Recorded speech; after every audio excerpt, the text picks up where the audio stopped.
Yo,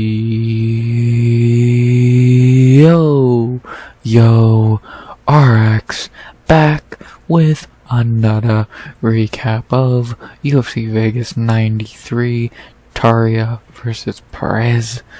We back with another recap and of a very meh Apex card. I know meh is a very weird way to describe something. Mid, okay. I think okay might be the best way I could describe it. It was only 11 fights, I'll talk about that in a moment, because I know I definitely broke down 12.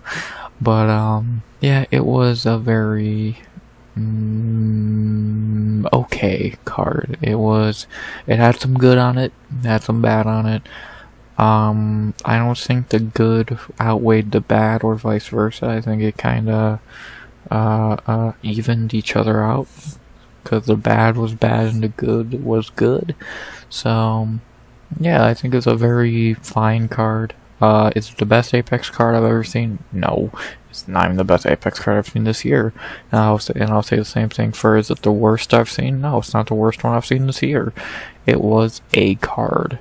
So it was an 11 fight Apex card late on a Saturday night. What the fuck do you really want? So yeah. If you had any expectations going into this card, you're better than I am, because I had fucking none. I had none and I was satisfied, I guess, to an extent. So whatever. Enough rambling. Let's get into this recap of UFC Vegas 93. Before I do, please like, comment, subscribe. 100 subs go by the end of 2024. I've got 3 subs since my breakdown came out yesterday. Now I'm up to 48. Thank you so fucking much. It means more than I can ever express in a short little segment here. I am grateful for every fucking person who hits that subscribe button. So can we hit 50 this weekend? Be pretty cool. And we grow slowly, and that's all you can do. So enough of me rambling. Let's get into the recap. So yeah, only thing left to say is, you want to recap some fights? Let's do it. I'll talk about the elephant in the room. 11 fights. Yes, I did break down 12. And I already talked about the Ikram fight and all that bullshit last in the breakdown. So now I'll talk about what happened on Friday. We lost the best fight on the card, because Taira went back off as a bitch who can't make weight. So yeah, I was very pissed off when I saw the news. It was the best fight on the card, and losing this not even on a day after losing Ikram, it was just like, come the fuck on. So, and this was a bigger blow to the card than Ikram, because Ikram was kind of just a whatever thing. Like, losing this is like, are you fucking kidding me? Especially right after Ikram, and fucking all the bullshit that we've been dealing with the last fucking couple days with all pullouts and shit. Just like, come on. And I feel for Joshua Van, man. This was his chance. So hopefully Van gets booked very quickly. Throw him on 303. Throw him anywhere. Fucking 303, 304, in Denver. Whatever, throw him on the fucking card, see who will fight him. You got a lot of options, so let's see who says yes. And for Taira, I'm disappointed, man. I really hyped you up in the breakdown, calling you an underrated guy, this and that and the other thing, and you fucking miss weight. Lay off the tiramisu on Tuesdays. If you know that reference, you know. But enough about that. I'm still annoyed thinking about that, just as I talked about right now, because I'm just thinking about how good that fight would have been on this card. But past is the past. We had our 11 fights, and now we gotta recap it. So let's get into it. Too bad I'm not gonna get into the first fight of the night, because if I start talking about it in depth, I'm gonna get annoyed. So I'll just cut short and sweet. Knutsson and Polastri, very good fight between two great fighters, until they pulled a robbery card. I'm so fucking tired of these, man. Every fucking week some bullshit happens. So, and of course, it was in a fight I hyped up. I was really excited for. It was a good fight. I was completely right about the fight, out like when I called it a good fight and all that. And of course, we had to get a fucking robbery. Bullshit. Polastri clearly won 2 and 3, so whatever.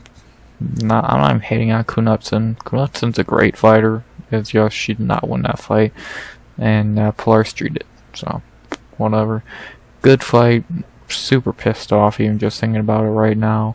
And yeah, this really put me in a bad mood for the rest of the prelims. It was just annoying.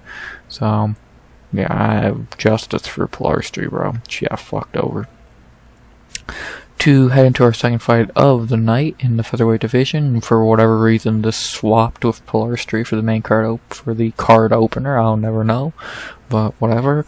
As we head into our second fight of the night in the featherweight division, first time we're going to featherweight on this card, not the last, as we have Melquizael Costa versus Shayilan Nuerdanbieke. Yeah, this fight was not. It was predictable and it wasn't at the same time because it kind of did not go how I expected.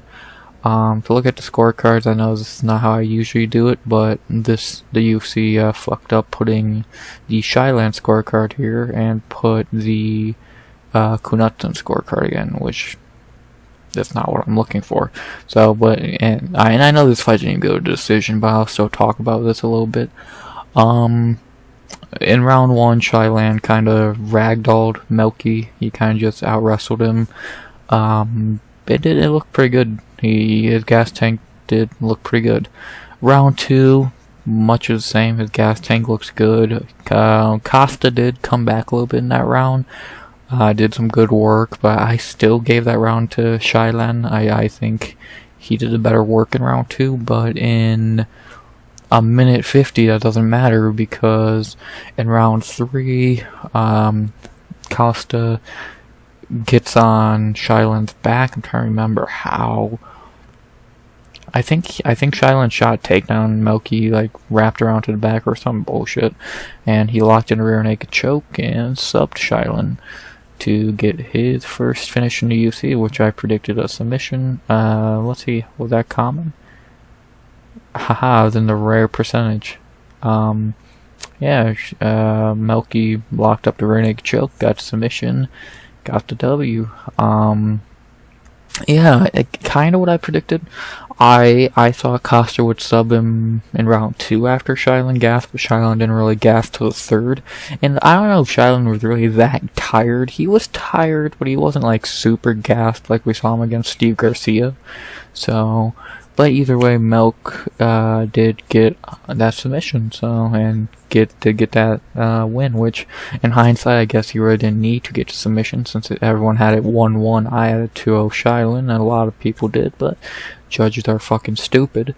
And yeah, it was a good fight between two decent prospects in the featherweight division, and yeah, I'll talk about Melk first. Costa's very good. Yeah, he kind of did get out-wrestled here, but he did fight a guy who, I think that's just because Shayilan is stronger. I don't think Shayilan's better on the ground than Costa. I think he's just stronger than Costa. And that's why Costa did get thrown around a lot in the first 2 rounds, because Shayilan is stronger. You can tell he's a much bigger dude. But that Shayilan was able to do that, which hurt him and helped him. It helped him because he won the rounds. It hurt him because he got tired out. So, because we all know the much bigger guys tire out very quickly. So, Costa, by round 3, was not really tired, and that's why he was able to come back and win in the 3rd. So, yeah, a really good win for Costa. The kid's good. I think he's a very good fighter. He's young, only 27 years old, out of shoot the box. Like I said, we've seen, now the 2 times we've seen him on a full camp at featherweight, he looked good. He looked amazing against Lingo. He looked good against Shayilan here. The only times he's lost is when he stepped in on short notice for his debut and had the Garcia fight pushed back a week and moved up a weight class. So, his 2 L's are very fucking asterisk heavy because he really, just because that was not his, he didn't lose at his weight class, he didn't have a full camp for either. He kind of got fucked over, but every time, the 2 times we've seen him on a full camp now, at featherweight, he's looked great, so, yeah, Costa's a very good prospect in the featherweight division, and he's, again, only 27. He has a very deep record, so he's not fucking inexperienced. He's good. Do I think he'll be a top 15 dude? Probably not, but I could easily see him joining the caliber of Nate Landwehr, Billy Q, Bilalgio, like, of that fucking Hakeem Dow dude. Those guys who are very good, but they're not really rankings good. But they all float around that little bubble with each other. Now, when I do fight ideas in a second, I'll show you what I'm talking about. But, yeah, Costa's good, man. I think he's a very good fighter. Shoot the Box, just full of good fighters. Him, Charles, Alessandro, I don't know why I almost said Alessandro Costa. Well, who else? Joe Anderson Brito's fucking great. Just a bunch of really good fighters. And I don't know why Charles is not shown. Like, he's the main guy you think of when you think of Shoot the Box.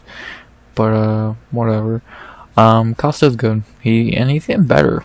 So, yeah, very, very good prospect in division and getting his first finish and a nice win here. For Shayilan, he's good, but I don't think he's ever going to be good enough to either be a good prospect who can like climb the rank or like climb into the rankings or even close to them, and B, never be good enough to beat one of these higher echelon guys. Like, if you look at his 3 wins, yeah, they're wins, and they were a 3-fight winning streak no less, but they were against fucking terrible competition. Sean Soriano, trash. TJ Brown never was good, and Derek Minner, who was fucking injured going in the fight or some bullshit. So, and if you look at his 3 losses, Josh Culibao, I get out during the pandemic and his debut and all that, but still, Culibao is a fine fighter and he got beat there pretty badly. Steve Garcia, a very good fighter, he lost. Mel Costa, a very good fighter, he lost. So, his skill set's limited, but I can see why he wins fights. He can throw you around pretty easily. His ground game's very good. His cardio's not. His cardio did look a little better in this fight. He did look like he'd go 2 rounds pretty well, and that's with Costa being very active on the ground and transitions and all that. But overall, Shayilan looked improved, but still didn't look good enough to get the win here, which that stings for him, I'm guessing, because he did not even look bad. His striking is passable. If he's fighting a bad enough fighter, he can strike with them. He's a fine fighter. I don't think he's going to be... I don't think he's a bad fighter. I think he's perfectly fine. He's a guy who can win fights, but he's never going to be a guy that like beats the better fighters. So, and I think in his next fight he probably will win it, because he is going to get a step down competition. Now he's lost 2 in a row, going to get a step down competition, probably going to get a fight he should win, probably will. So Shayilan's good. He's still young, which is fucking insane. 30 years old, try and get that 40th win. He's good. He's improved. I've just not seen enough. I've not seen him be good enough to get that big win or even more than that. So, good to see Shayilan back. Good to see him improving as a fighter, but I don't think he's ever going to be able to improve enough to be that guy. So, yeah, not very much else to say. Only thing left to say now is who should I fight next? For Costa, a lot of options if he does stay at featherweight, which I'm guessing he will. I know he called out Clay Guida for whatever reason. I don't know why I'm doing it this way. I can just do this. I guess they don't have him ranked at featherweight at the moment for whatever fucking reason. But, yeah, Costa did call out Clay Guida. I don't get the point of that fight.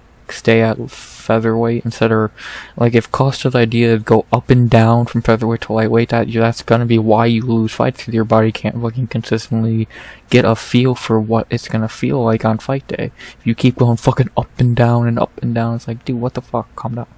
If he stays at featherweight, which, again, he should, who could he fight? Jamal Emmers is a good fight. Ricardo Ramos, I saw someone say Fernando Padilla. I like it. I like it. I don't know if they do it, but I like it. Cuilabao's on a downswing. But I don't think I don't think you have him fight any of these guys in this echelon. But this is what I'm talking about earlier. Like, I could see him joining this echelon of very good fighters that won't be ranked. So, but, yeah, I don't mind him against Jamal Emmers. I think that's a very intriguing matchup. Or even Ricardo Ramos would be very good. Like I said. Anyone else? Him and Gomez would be interesting, but I doubt they do that. They like Gomez. They want to build him up.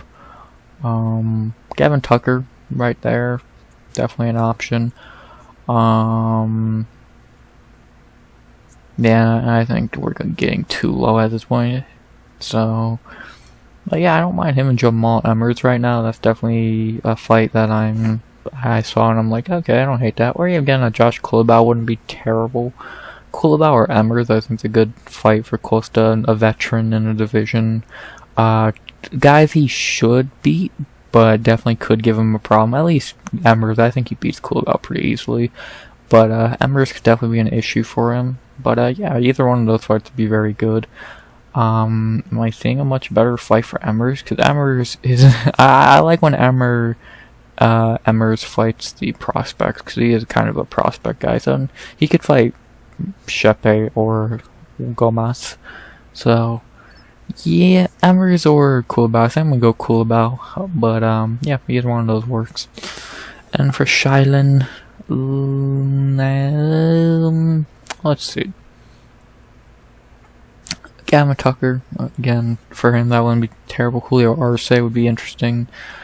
Jack Jenkins would be an intriguing return fight for Jack to fight Shayilan. Isaac Dogarian.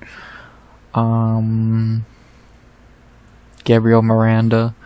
A lot of good options for Shayilan. Any of them would work. Which one do I think fits my idea of he can win? He could beat Gavin Tucker. I don't think he beats Arce. I don't think he beats Jack Jenkins. He could fight Charrier. I think that would be a good way to build Charrier back up. Fuck, he'd fight Alexander Fernandes even. Isaac Dogarian, I don't think he'd win that. Gabriel Santos ain't terrible. Gabriel Miranda, he could beat. You know, there's a lot of good options for Shayilan, so we'll see what they do with him. Wouldn't be shocked if, like, they're, well, I was gonna say he might be on, like, some China card or whatever, but I heard they're not doing a China card this year, so I guess we won't. So I guess we don't know when we're gonna see him back in the cage, but, yeah, when we do see him back, there's some options for Shayilan, so I'll be interested. But, yeah, not very much else to say. Good fight. Good fight. Not much, pretty much, like, I really don't expect a bad fight between these two. They had some transitions. It wasn't the most exciting fight in the world, but it was okay. And, yeah. Who should they fight next? I like Costa versus, I guess, Josh Cuiabao. I don't hate that idea. And for Shayilan, we'll wait and see. There's a lot of good options for him, so we'll see what they do. So, yeah. Costa and Cuiabao fight. Costa should win, so we'll see if they do that. So I doubt, like, maybe they could throw that in on 306, 305, whichever one's in Perth. But I doubt that. I don't know. I doubt Costa will fight that quickly. So you never know. So yeah, good fight, good one for Costa, getting his first UFC finish, and let's see how far he can go. After that, we had to our third fight of the night. I'm not talking about this shit. Weston Wilson won a fight. No, I'm not talking about it. Fuck you. Cut Jekasarki. Dude fucking sucks. To go into our fourth fight of the night, a fight that was actually pretty good. I'm not going to talk about it much because I'm not doing a fight ideas for this fight. But this was a good fight, as in our fourth fight of the night in the strawweight division. Was this strawweight? Flyweight, my bad. In the flyweight division, we had Gabriella Fernandes versus Carli Judice. Good fight. Really good fight here between these two. Back and forth. Fernandes in the first 2 rounds kind of dominated Judice, especially in round 1. She dominated. I don't know what the fuck Adelaide Bird was watching, but whatever. Fernandes dominated round 1. Judice had moments in the first 2 rounds, but I think Fernandes did the better work.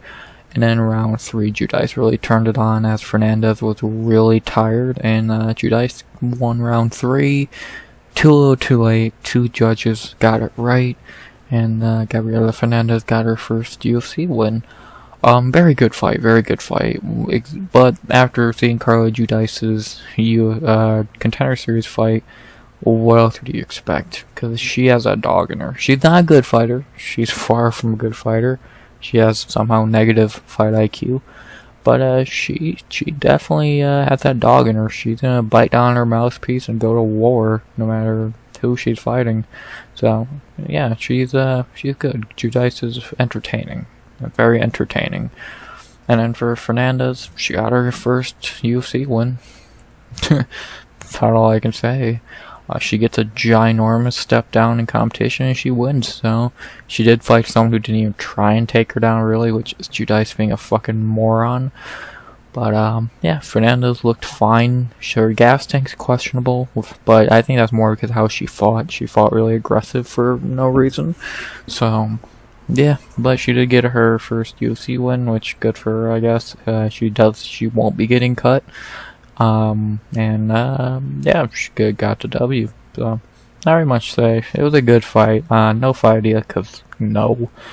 And yeah, fight of the night. They deserve it. It was them or another fight, which I'll talk about later. But yeah, good fight. These two, it was a low-level brawl, which is all you can really ask for. Like, if this was in front of a crowd, they would've got cheered. Like, they would've got a standing ovation, because it was a fun fight, so... Yeah, and speaking of that, let's get Carli Judice in front of a crowd, because she's going to throw down and have a banger. So, yeah, fun fight, 5 of the night, good for them. These two getting 50k bonus is kind of cool. So, we'll see what's next for both of them. Judice is definitely a name if you see on the card. Maybe you should watch that fight, because she's probably going to have a banger. So, yeah, not very much else to say. Fun fight. And now time for the featured prelim in the flyweight division. Sadly, it's not Joshua Van Tagir-Lundbeckhoff, thanks Tagir. But we still have a flyweight featured prelim, and it was not very good. As in our last prelim, we had Nate Maness versus Jimmy Flick. Yeah, that's not a good fight. It was kind of what everyone expected it to be. Like, it was outside of a finish, which I did not predict to finish, and I kind of feel smart for not doing that now. Yeah, it was pretty much just a one-sided beatdown from Nate Maness for 15 minutes. Round 1 was close. I gave Flick round 1. He almost got a Von Flue choke late in the round, got a takedown. But yeah, besides that, round 2 and 3, Maness just beat the shit out of him. He stuffed takedowns, pieced him up on the feet, pieced him up on the ground, and was just the better fighter, which I think we all knew Nate Maness is a better fighter than Jimmy Flick. That's why he's almost minus 600. I still don't even know if he should have been that high. Flick could have easily thrown up a lucky submission and got it. He almost did, 3 times. So, but yeah, good win for Maness. And, yeah, predictable fight, like I said. Outside of not getting a finish, I think this fight was very predictable to an extent. So, and yeah, I feel like the Mondanka fight really overhyped Maness's finishing ability, because I don't think Flick was gonna fight as stupid as Mondanka did, and that's why Maness didn't get a finish here. So, or I guess they watched the Charles Johnson or Alessandro Costa fight, but Maness ain't the leg kicker of Costa, and I don't think he has the ground game of Charles Johnson. So I think people really were a little much on that finish. I get it. I definitely considered picking a finish, but yeah, Maness just fought smart, fought calm, and got the win. So good for him. And I'll continue talking about Maness as I really got nothing else to say about the fight. Nate Maness, ever since moving down to flyweight, he's looking good. 2-1, and that one was against Taira, who, as lazy as he is very talented. And since he's went 2-0. Yeah, again, if you like, his 2 L's are so understandable. It's like there's really no point of bringing them up. You lost to a fucking Nurmagomedov and pretty much a Nurmagomedov. Come on. So, but yeah, Nate Maness is actually pretty good, and which is insane to think about. He's not a bad fighter. 32 years old, moving down to flyweight. Seems like that cut's pretty easy for him at this point. He's looking good, man. He's looking good. I get his 2 wins have not been against great competition. Mandanka just got cut a couple months ago, and Jimmy Flick is Jimmy Flick. But, yeah, Maness ain't bad. Maness is really coming into his own, finally, in the UFC. And I'm saying that as he was 3-0 at fucking bantamweight. But I think he's definitely finding his fucking footing in the UFC, finally. And, we'll see how far he can go. 2 in a row now. Making a name for himself at flyweight on a card full of flyweights. Not bad. Not bad for Nate Maness. Dude's pretty good. Well-rounded, good fighter. And then for Jimmy Flick, it's Jimmy Flick. Either he's gonna get a lucky submission or he's gonna lose. So, yeah. I doubt he gets cut. I know 1 in 3 is not a great look, but I doubt they cut him. They like Flick. He's reliable. Another L, and you could make the case. 1 in 4 in your last 5 is very bad. But, yeah, I don't think he'll get cut right now. You can feed him to a prospect pretty easily. Or he can even fraud check a prospect, so, yeah. Or you can build up someone you want to give a win to, prospect or not, whatever, so. Yeah, Flick is gonna probably stick around another fight. I don't really see him getting cut. If he did get cut, I would not care. He can go have fun in Bellator or whatever. But, yeah, Jimmy Flick's still Jimmy Flick. His striking, I guess, looked a little inch better in this fight. Still not very good, so still Jimmy Flick. Only thing left to say now is who should I fight next for Nate Maness. I've seen a couple people give him, excuse me. I've seen a couple people say he should get a ranking fight. Cause I remember, I think they said he should fight like fucking Dave Dvorak or some shit. I get it, but I don't. I think there's much. I don't know if he deserves a fight like that. Like, probably Joshua Van should be getting that fight. Or Alessandro Costa, even. Fuck, Charles Johnson deserves it more, so. Like, Maness, I think, needs 1 more win. Like, his 2 wins are not very strong, so. But yeah, put him in there with 1 more guy, and we'll see what happens. Who should that be? Why is Tim Elliott ranked so fucking low?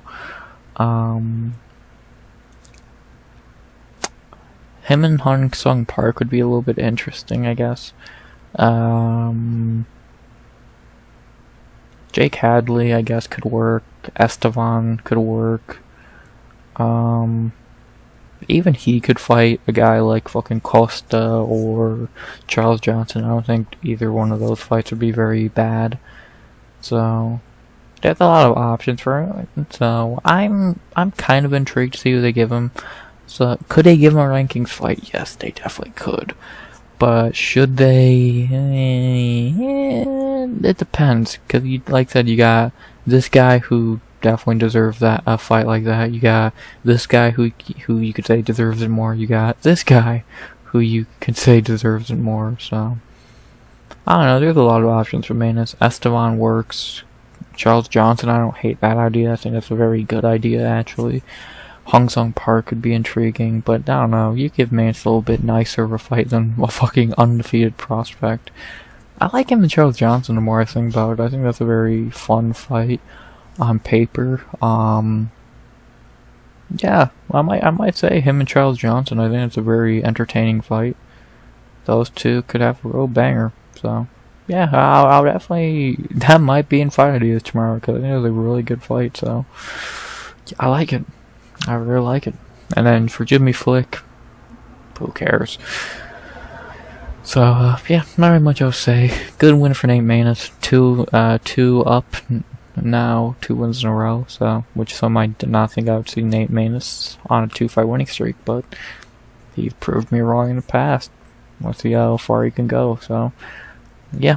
Not very much else to say. Good win for Nate, and who should he fight next? I like the idea of him and Charles Johnson. I think that's a very fun fight, and I would not be opposed to seeing that fight, so if we got that fight, I'm down. I'm excited for it, so let's see what they can do. But yeah, not very much else to say. Good win for Nate, and not a great way to end the prelims. But yeah, those are the prelims. Not much good. Costa was okay. Fernandes was a good fight.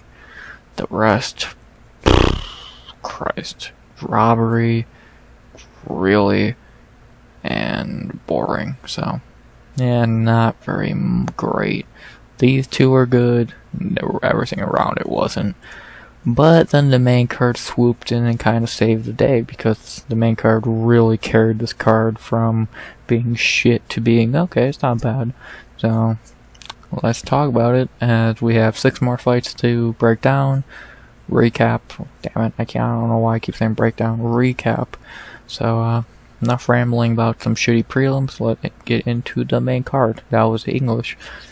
At the beginning of the night, in the main card, in the welterweight division, the highest weight class we see on the card tonight, as we begin with Adam Fugitt versus Josh Quinlan. Hey, I actually made a good prediction for once. I fucking picked Fugitt as a a little underdog, and I was right. About time. Very close fight. It was pretty much a sparring match, in my opinion. It's what it fucking looked like. Round 1, Quinlan landed a very few better shots. So I think Quinlan got round 1. But then round 2 and 3, I think Fugitt landed better shots. I think Camacho has the perfect scorecard, how I scored it. I think in round 2 and 3, Fugitt kind of just took over. Outside of getting cut on his right eye in round 2, I believe, he kind of was just a better fighter. His kicks were really nice. He kept throwing kicks, and he looked good. He looked good. His gas tank looked fine. Both guys' gas tank looked fine. Quinlan didn't even look that gassed, which is saying a lot. And yeah, the Fugitt, I think, got a 29-28 decision. It was a split somehow. But yeah, I think judges got it right. I don't agree with Chris Lee's scorecard. I don't love giving Fugitt round 1. I think Quinlan landed the better shot. But again, I think Camacho has the right scorecard. Fugitt took over in the second, continued into the third, got the W. So yeah, good win for Adam Fugitt, now undefeated in the Apex and main card openers, and Josh Quinlan now 0 for 2 in the Apex and main card openers. What the fuck? Yeah, not a great fight. Like I said, it was pretty much a sparring session, outside of Fugitt getting cut on the eye. Like, it was very, no really crazy shots were landed, no takedown attempts, no knockdowns. Pretty much just chill. It just seemed like 2 dudes fighting, very relaxed. So, yeah, it was okay. I'll talk about Fugitt first. He fought how I thought he would. Outside, I thought he might do a little more wrestling, but yeah, he didn't really need to. I think he might have shot like once or twice, but he really did not need to do much more than that. So yeah, and the reason I picked him as an underdog, I thought he would fight smarter, and he did. He was the smarter fighter. His kicks were really well used. He really hurt Quinlan's arms, it seemed, because he kept kicking at the arms. He actually landed a lot of clean head kicks. They were just very weak. I swear he does not expect to actually land a head kick. He just throws it for fucking theatrics. Again, his cardio looked fine. He looked relaxed in there, and he looked fine. Do I still think he's a terrible fighter? Yes, I still think he's a trash fighter. But I think he's just fighting someone who's a little worse than him. So, most likely he'll lose his next fight, because they'll probably make him fight another prospect, God knows who. But, yeah, Fugitt, 35 years old, got a second UFC win. Good for him. good for him. He fought fine here, and about all you can ask for from Adam Fugitt. To talk about Josh Quinlan, man, this dude fell off a cliff quickly. Fucking looked great on Contender Series, even though that got overturned. Looked fucking phenomenal against Jason Witt, and then it came crashing down. Trey Waters beat the shit out of him. Danny Barlow beat the shit out of him. Adam Fugitt just fought better than him. I think it's time to get cut. Like, I get he's still a prospect. I get maybe just untapped potential, but he's 31 years old. He's 6-3. Do you really see him getting better at this point? Like, the main thing he's good at is just punching hard. That's it. He's not really like, his gas tank ain't very good. The only reason he didn't gas in this fight because Fugitt didn't push that kind of pace. We've not really seen him in the grappling department in any of his fights. His fucking, who knows if he's good there? I doubt it. He's just not a very good fighter. Like, he hits hard. That's about it. So, I think Quinlan's should get cut. He's just not very good. And I think he'd be better off in LFA or fucking Bellator, so or something like that. Because I just don't think he's a UFC level fighter. So, and not like he's even losing to bad guys. Trey Waters, very talented. Danny Barlow, really good. Fugitt, that's when you're losing to Adam Fugitt, you're starting to lose me.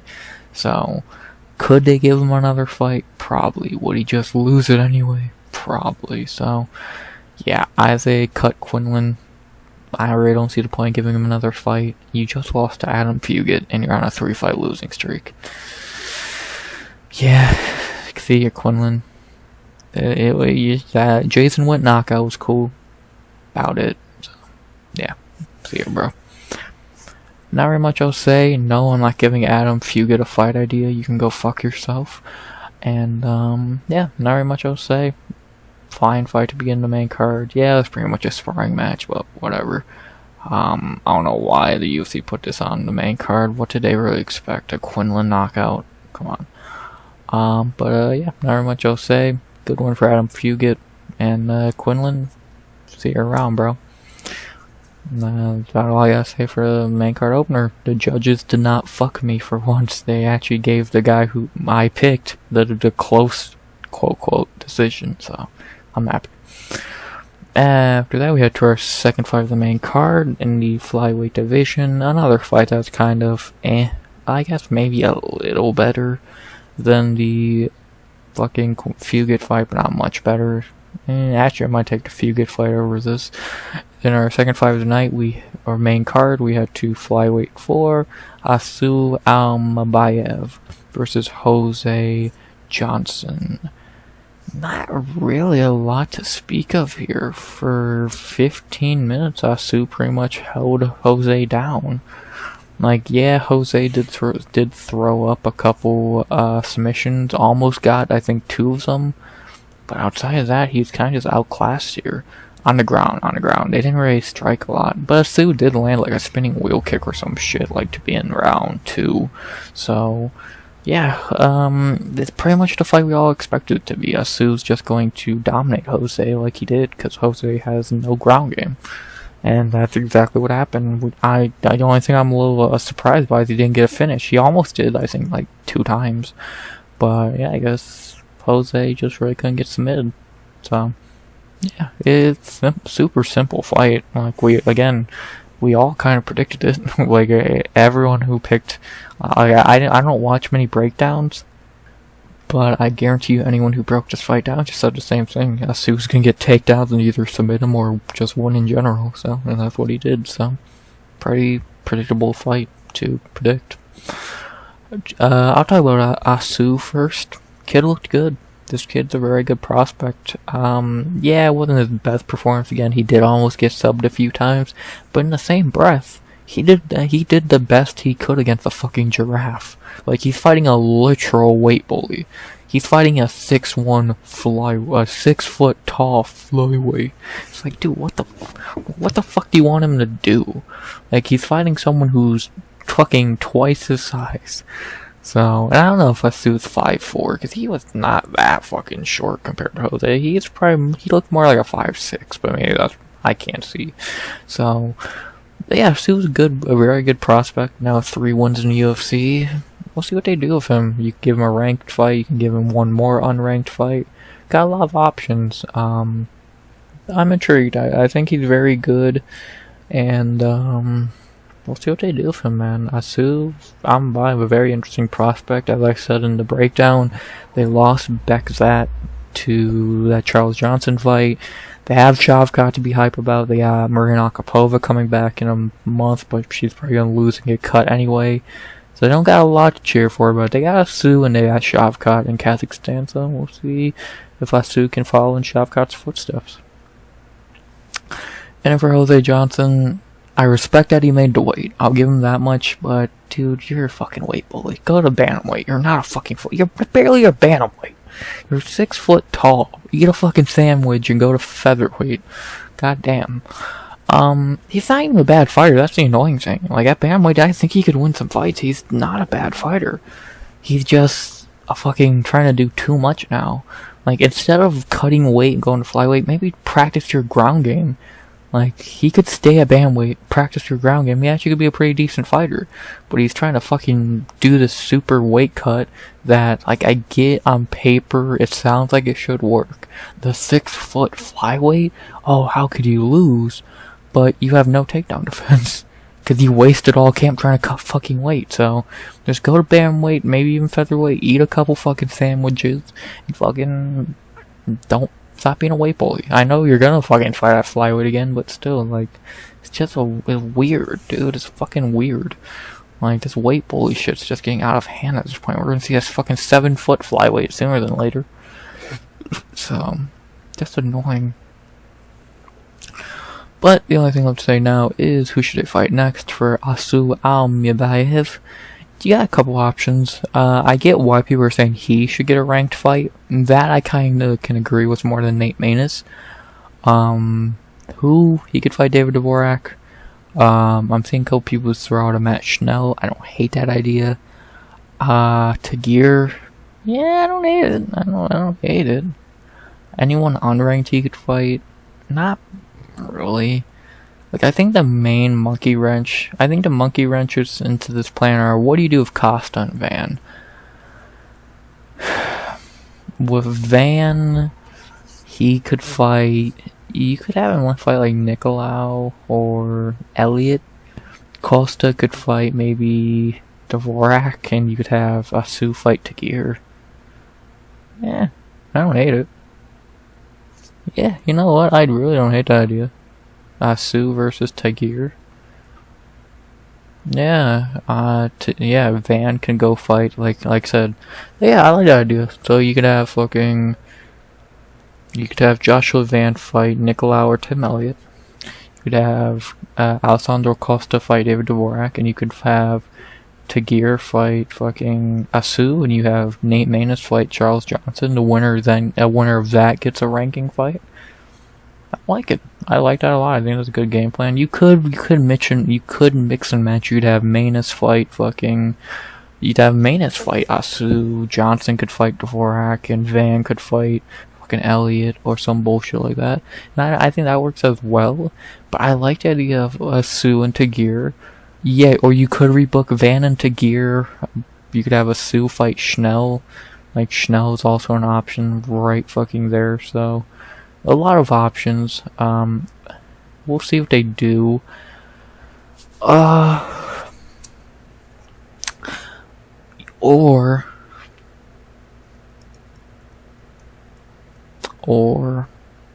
I want to say you could do Tagir and Nicolau, but why does Tagir deserve that kind of fight now after missing weight? Oh, no. Nicolau could fight Van, or even Van could fight Elliott. Asu could fight Tagir.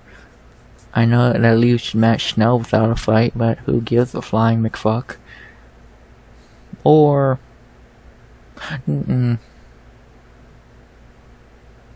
yeah, Van could fight Schnell even. Yeah. Has Nicolau and Schnell fought before?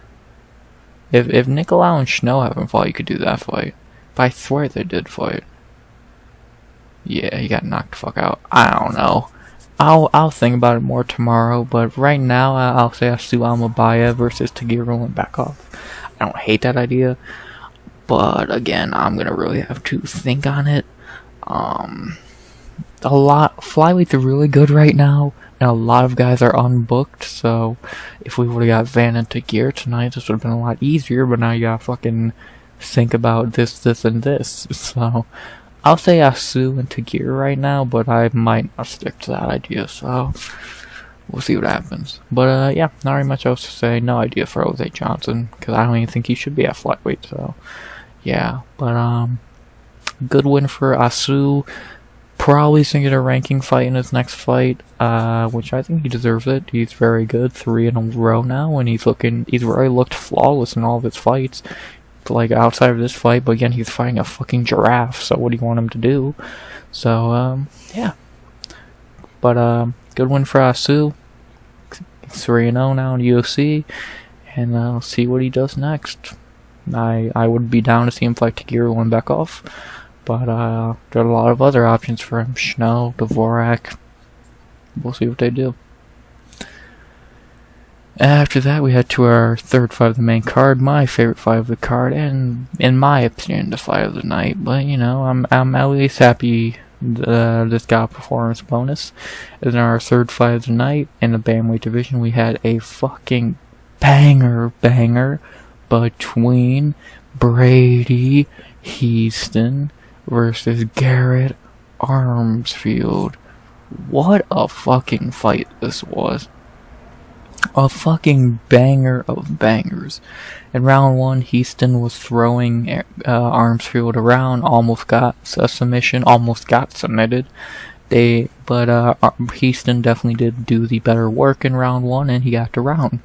In round 2, Armfield did drop Brady, which, shocking, Brady Hiestand got dropped with a beautiful, I think it was an uppercut. Dropped him, almost finished him, but the referee did let him continue, which they'll be reffing. Chris Tyone was on it in his fucking bag tonight. He was great reffing. And Brady did survive round 1, did take some damage, but he did bounce back in the end of round 2, I meant to say. And he did bounce back in the end of the round, but it was not enough. 1-1 going into the third. And then in the third round, much of the same, they traded some ground game, some strikes, etc. Eventually, Brady Hiestand did get on the back, locked up a rear naked choke, and put Armfield. Actually, no, Armfield tapped, but he locked up a rear naked choke, and Armfield tapped out. And Brady Hiestand got the W. What a fucking fight! And I didn't even really do that fight justice. Go watch this fight if you missed it. It was so good, such a banger. Yeah, it was a really good fight, and with what I would expect from fucking Brady Hiestand.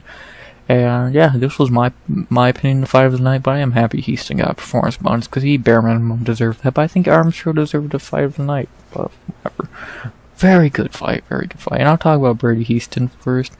Dude, this dude's an animal. Like, this dude, I might try and blow smoke up his ass because he follows me on Twitter. I'm being honest, this dude's a fucking animal. Like, he does not gas. He has a chin of steel. Like, I know he gets a drop, but he doesn't get finished. His fucking ground game's great. He never quits. Like, this dude's really fucking good. 3-fight winning streak now, which is insane to think about. Are we sure he lost? People say he got robbed against Torcios. He could be on a 4-fight winning streak right now. Like, he's good. He's really fucking good. And he's getting better. He's only 25 years old. Like, he has Chiesa in his corner as his main coach, who, like, Chiesa's not a great fighter, but he is a good coach. Like, Hiestand's good, man. Hiestand is very fucking good, and he's only getting better. Like, if he can improve a couple things in the game, like not getting dropped every fight, even though I guess that's his fucking thing, outside of that, his striking's okay. His cardio and ground game is his main fucking selling point. And that's all you really need. So he's really fucking good. Brady Hiestand is a very, very good fighter. Outside of getting dropped every fight, I've struggled to find a problem in this guy's game, which is actually saying a lot since it's only his fucking 10th fight. So, He's good, man. He's really good. Definitely a bright prospect in the already prospect-filled division of bantamweight, because that's what they needed. Another talented young guy. Bantamweight is a fucking murderer's row. And then talk about his opponent, Garrett Armfield. Respect to Garrett, man. I've shit on Garrett a lot in his UFC career because I've never really been impressed with him. Lost his debut, but he looked okay. Beat Kazama, but Kazama kind of a punching bag. Probably got gifted the Katona fight. But this is the first time I've actually been impressed with him in a fight. Even though he lost, he still gave everything he got. He got out of a bunch of fucking submissions. His gas tank, he held up with Brady's until the 3rd round. He showed heart. Like, he's really good. He really impressed me here. Yeah, he has good power in his hands. He's a decent fighter. Trey Ogden and the guys down there at, Fusion, is it called? I don't know, Marathon, my bad. Fusion is someone else's camp on the card. At Marathon, him, Miles John, it's Garrett Armfield, Trey Ogden, Miles John. I swear a 4th guy, but maybe it's just those 3. Dan Argueta, right? Mike Breeden. Like, they got a lot of young, talented guys in that gym. So, now Armfield won though, guys. He's not bad. This is the first time I've been impressed with him in a fight, and let's see if he can continue. So, like, yeah, even in a loss, he impressed me. And he went toe-to-toe with a fucking unstoppable tank that is Brady Hiestand. So, respect to him, man. Can't really, shit on him. So, great fight. Just great.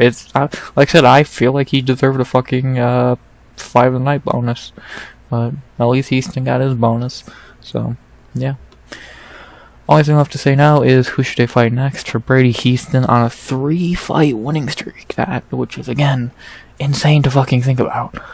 There's so many options because bantamweight's just so fucking open.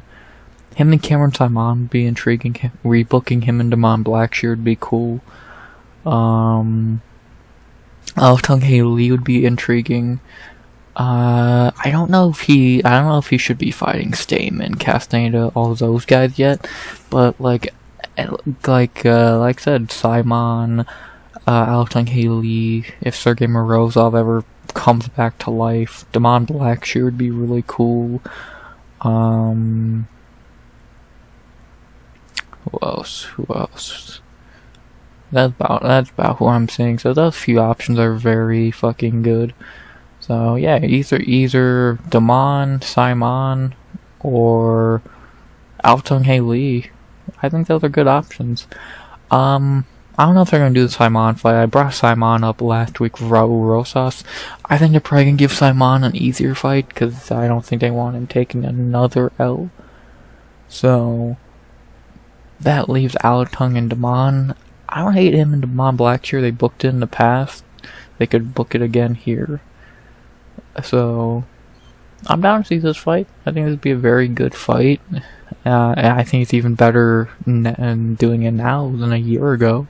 So, I'm down to see this fight. Or Altung Lee would be really good. So, either way, we really can't go wrong with any of these options, in my opinion. So, the UFC decide to do. So, yeah, Altung Lee or Damon Blackshear would be my pick. Even a Cameron Simon if they wanted to do that, but I doubt it. So, yeah. And then for Garrett Armfield, no fire idea. We'll see what they do with him next. Can they update his picture, by the way? He looks nothing fucking like him. Since he's not fought like that since his, debut, so, yeah. But, yeah, great win for Brady Hiestand. Dude's a fucking animal. And get this man in front of a crowd. Send him over to where's the Diaz fucking Luque card? It's not Saudi Arabia. It's is it Abu Dhabi? It's some, yeah, I believe it's something like that. Send Hiestand over there versus fucking either Altung Lee or Damon Blackshear. Let's see what happens. So great win for Brady. Fucking animal. And fucking, he stands as they fall, man. What a fight. After that, we head to our 4th fight of the main card, a pretty forgettable fight in the featherweight division. Not really going to talk about this very much because it was kind of just a one-sided beating, as we had Lucas Almeida versus Timmy Cuamba. Not really a lot to say. In round 1, Almeida dropped Timmy twice, really badly. Probably should have been a 10-8 round. I think everyone gave it a 10-8 besides the judges. Round 2, much the same. He did drop him a little bit. A little closer of a round, but still a clear Almeida round. And then round 3, Almeida did slow down. Timmy did turn on the pace. Started beating him up late, but it was too little, too late. And Lucas Almeida got back in the win column with a 29-28. I think it should have been 29-27 decision. So, yeah, not really much to say. Like I said, pretty much a one-sided beating. So, yeah, talk about Lucas Almeida real quick. He looked good. Best I've seen him look in the UFC. What, do I think he's a good fighter? No. I think he just fought a shitty fucking fighter. But he looked good. His power looked good. His, countering looked good, and he got a win. He needed a win, an L here, and he was getting cut, so good for him, I guess. He's not a good fighter, he's an entertaining fighter, he's not a good one. So, well, I guess we'll get to see him fight again, and probably have another fun fight, so, yeah. And then talk about his opponent, Timmy Cuamba. He sucks. He truly fucking sucks. And the main thing I'm wondering, how bad is Balagioki that he had a close but clear fight with fucking Cuamba. So, up a weight class on short notice. But yeah, Timmy sucks. I don't know, I don't think they're gonna cut him yet. I would, but I doubt they cut him yet. He's not good. He's like truly not good at all. Like, he sucks. He's truly trash. So, whatever. UFC has plenty of fighters like that on the roster. Why does one more hurt? So, yeah. Not very much I'll say. No fight either, because I don't care. And, yeah. Good one for Lucas Almeida. Looked good. Can't really say much else.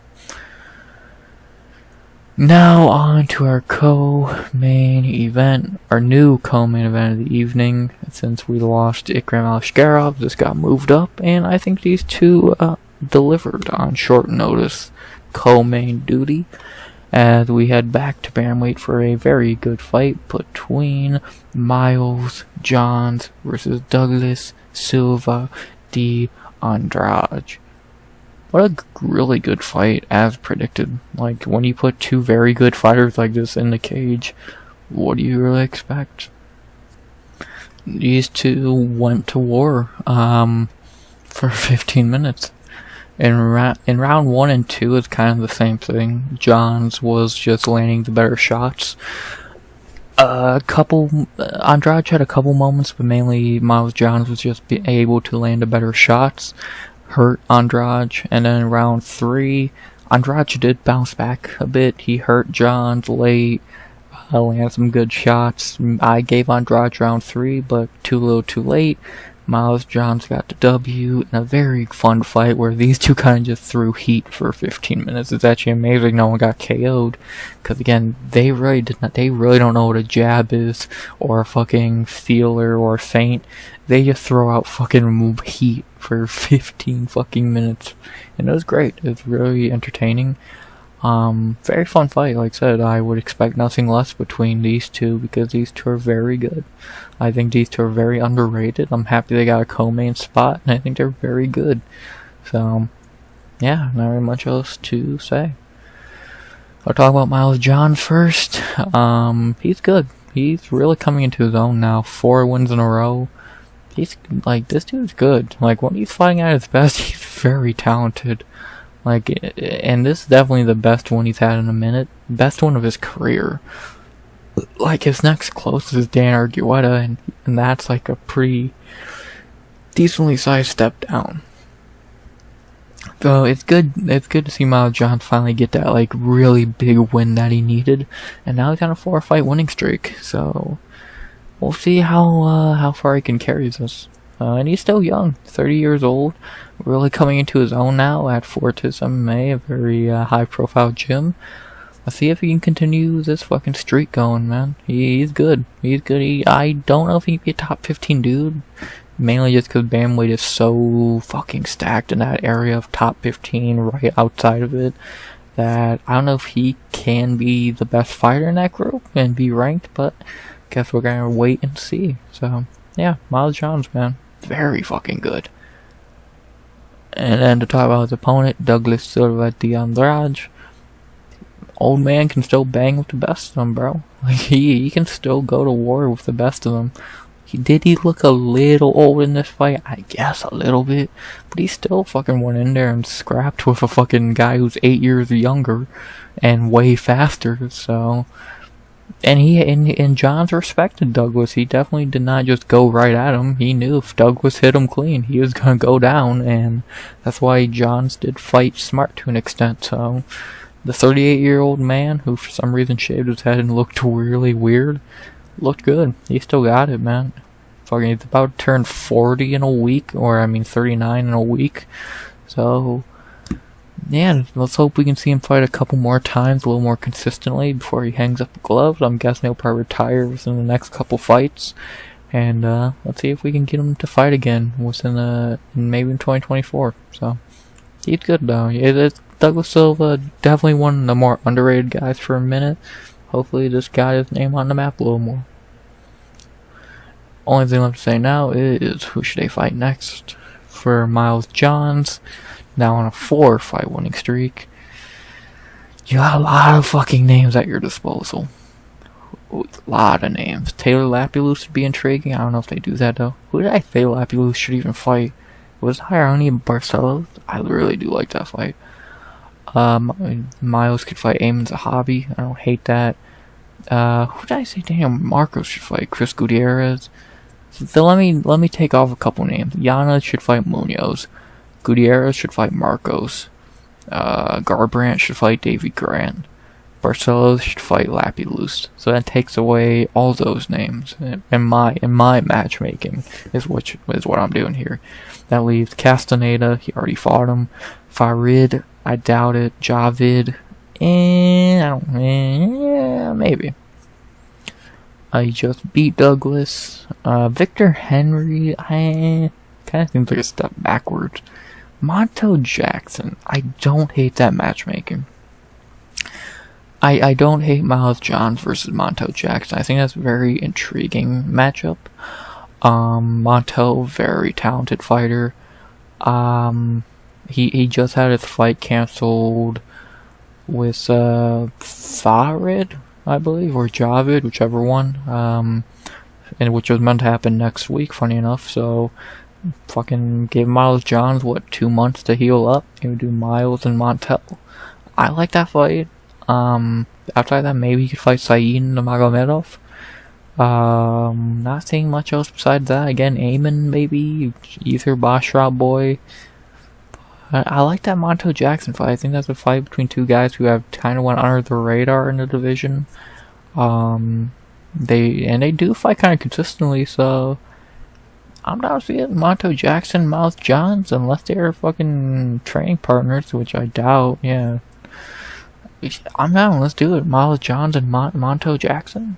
Sign me the fuck up. Let's get it booked. And for Douglas Silva de Andrade, a lot of options for him. He's old. I would like to see the old man fight other old men. So I'm down to see him fight Cody Garbrandt or Davy Grant. Besides that, but even though unlike Davy and Cody, he's actually still good. So he could still fight one of the young guns. He could fight fucking Castaneda. He could fight a Basharat. He could fight fucking Eamon. He could fight Stamen.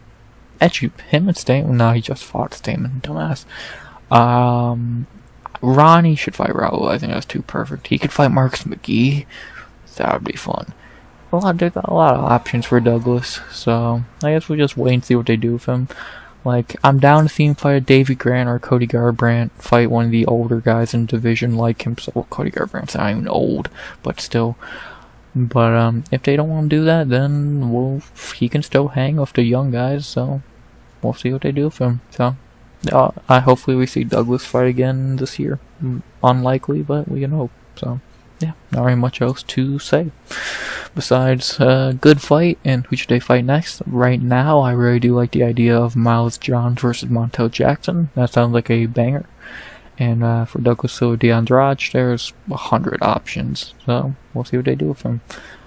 Not very much else to say. Good win for Miles Johns. I hope we get to see him in Montel Jackson, because that's a banger. And, yeah, good co-main event between two very good fighters, as predicted. And now, time for the main event of the evening. Not what I expected, but it was intriguing. And our main event of the evening, we head back to flyweight one last time for the fight between Tatsuro Taira versus Alex Perez. I'm actually intrigued to see these scorecards, because I know how I scored round one. How did the judges? Okay, we all agree. So, interesting fight, very interesting fight. And round one, very even round. You could really score it either way. I gave it to Alex Perez. The judges did as well. I think he landed a little bit better shots. He did. I think he got a takedown? I don't think Tatsuro got a takedown round one. I think that was Perez. And, yeah, I think Perez got round one, which is actually a big accomplishment for him. I think he did better than I thought he would. Then round two happened. Much of the same as round one for a minute. Then they started doing the grappling. Eventually, Tatsuro got on Alex Perez's back pretty easily. And he started doing this weird thing where he's like shifting his body. He's like up like from his waist up, just like falling backwards almost. Like, and he's not even like pulling him. He's just like hands out. Like you could probably find a clip on Twitter where he's just fucking like. I've never seen it done before, but now that you see it, you're like, wow, that actually makes a lot of fucking sense. Like, that actually works perfectly if you think about it. And he kept doing it. He stopped it for a minute, and then they got into about the middle of the cage. He did it again, and he was hanging off Perez's like right side, so he wasn't like fully on his back. He's more like more on his right arm and right side. So Taira fucking did the like fallback thing again. Eventually Perez's knee gave out. He popped something or broke something. Fell down, and the fight was over. Tatsuro Taira wins by TKO, I guess you would call it, in the second round. I'll get to the elephant in the room. Is this a real win? Is this a no contest? Blah blah. I think it's a real win for Tatsuro. He caused the injury. What's the difference between this and Aspinall versus Blades, or Ortega versus Jair, or Cater versus Allen? It was a real injury caused by who they're fighting. Like Uriah Hall versus Chris Weidman, the real injury because Uriah Hall checked the leg kick. Aspinall just stepped backwards and blew his knee out. Fucking Ortega got his shoulder popped out. Cater blew out his knee. Tatsuro Taira made Perez fucking blow out his knee because he was doing that fucking weird pole shit. So I look at this as a real win. Second of all, I brought this up. I don't think anyone's actually saying this, but I'll bring it up anyway. Is it a dirty move what he did? Not really. Like, I've never seen it done before, but I don't think it's dirty. He's trying to bring him to the ground. He didn't try and fucking snap his ankle. But even if he was trying to, that's literally a submission move you can do. You can fucking break their leg or whatever. So I really don't look at it as a dirty thing. Like, it was just, and like, it's not like he landed more like ground and pound shots afterwards, or he's super cool about it. So yeah, I look at it as a very fine thing. So I'm impressed. I'm really impressed. I've never seen something like that from a fighter, so good job. I'm highly impressed with Tatsuro Taira. So yeah, even if he did lose round one, it was a close round. You could give it to him. So yeah, not very much else to say. Yeah, I'll talk about Tatsuro first. Not very much else to say. He's good. The kid's legit. He's stupidly talented, and he's a fucking issue. 24 years old, 16-0. now in the top 5 of the division. Flyweight, you have a problem. Kid's good, and his striking's getting better, which was his weakness. The only thing we've not really seen from him now is his cardio, because even then, we've only went to decision, twice? He hasn't looked bad. Like, the worst performance of his career so far was Edgar Shirez, and that was just, that could have been better. So he's looked great in every single one of his fights, so the kid's good.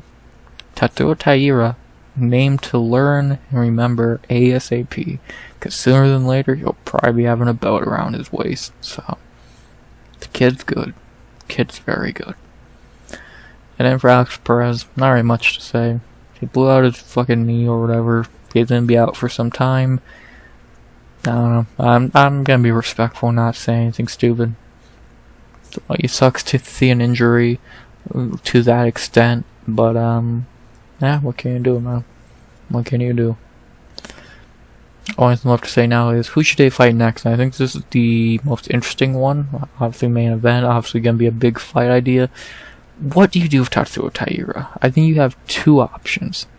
And I'm not gonna say I think the obvious one people think, I'm gonna say 2 other ones. I think option 1, Brandon Royval. If you do that fight, then the winner will fight the winner of Albazi and Pantoja. Or you do Taira versus Albazi, and the winner of that will fight Pantoja. I'm down to see either. I'm leaning Tatsuro versus Albazi, and then how would I? And I know a lot of people are saying Brand Moreno. I think there's 2 reasons I don't do Moreno. A, who knows when Moreno's gonna be back from his break, and B, I think Moreno should fight the winner of Kop Mukayev. So, do I think that's gonna happen? No.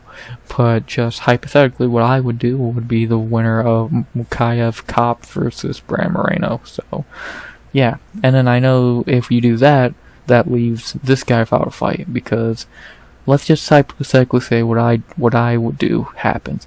Moreno fights the winner of Mukayev Kop, Albazi fights Taira, Kai Car France is probably gonna fight Urseg. What does that leave for Brand Royval? I would say Brand Royval fights the winner of Kai Car France versus Steve Urseg. So, yeah, Royval would be out for a minute, but I don't think he can really complain. So, again, Pantoja would be out for a minute, but again, what can you fucking do? So, what I would do at flyweight is Amir Albazi versus Tatsuro Taira, Kai Car France versus Steve Urseg, the winner of Mukayev Kop versus Brand Moreno.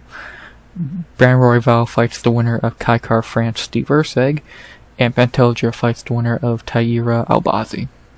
Boom. That's the whole top 7 booked. So, I'm guessing Perez will probably shoot down under Kop. Taira will shoot up here, maybe even higher than Kai, and that'll be everything solved.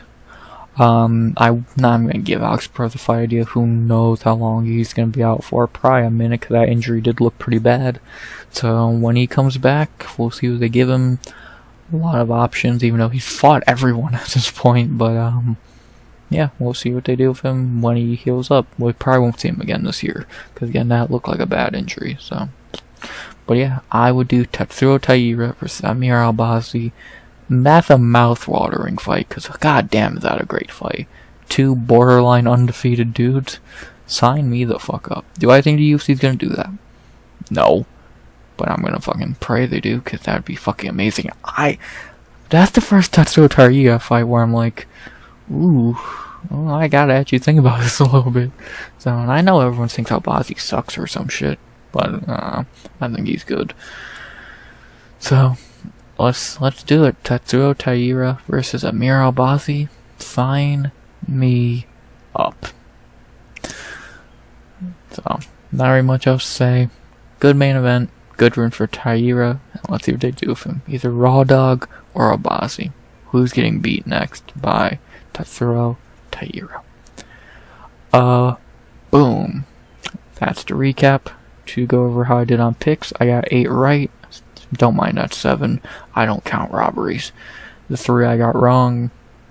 One of the cans had to win. She didn't know what a takedown is. No comment.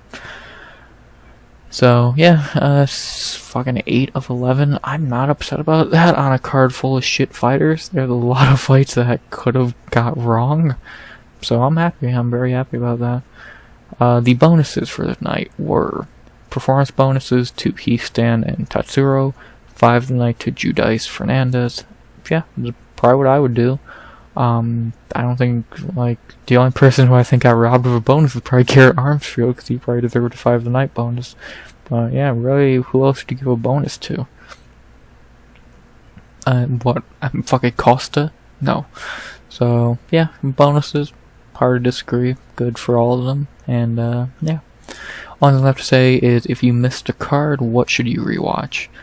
I would say Fernandes, Judice. That was a fun fight. Hiestand, Johns, Taira, for sure. Those 4 for sure. Knutsson, it's such a. I'm so annoyed I have to shit on that fight, but it was so good. But it was such a bad robbery. Costa, don't even fucking waste your time. Don't waste your time. Don't waste your time. Don't waste your time. Don't waste your time. So pretty much I would say Taira, Johns, Hiestand, and Judice is what I would rewatch. Costa if I'm in a good mood, and that's about it. So, yeah, it was a card. You had a couple good moments, a couple good fights, had a couple bad fights, and the middle was the middle. So, yeah, can't really complain. It was a fine 11 fight card on a random Saturday in June. So, now next week we head to Saudi Arabia for Robert Whitaker versus Ikram Askarov.